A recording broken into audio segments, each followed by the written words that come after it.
आणि ब्रेकनंतर पुन्हा एकदा आपल्या सगळ्यांचं स्वागत। तर आता बीडहून एक ब्रेकिंग बातमी आहे। लोकसभा निवडणुकीच्या काळात प्रचारासाठी सादर केलेल्या खर्चामध्ये तफावत आढळून आल्यामुळे महाविकास आघाडीचे बीड लोकसभा मतदारसंघातील उमेदवार बजरंग सोनावणेंना निवडणूक निर्णय अधिकारी दीपा मुधोळांनी नोटीस बजावली आहे। त्याचबरोबर महायुतीच्या उमेदवार पंकजा मुंडेंना अभिलेख सादर करून तपासणी करून घ्यावी आणि खर्चात तफावत राहणार नाही याची दक्षता घेण्याची सूचना केली आहे।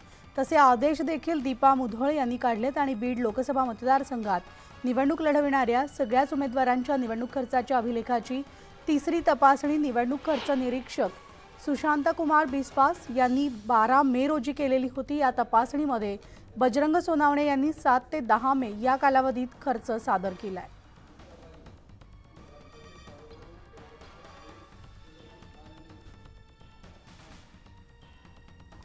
आणि या बातमीचा बुलेटिनमध्ये वेळ झाली इथेच थांबण्याची। ताज्या घडामोडींसाठी पाहत राहा न्यूज 18 लोकमत।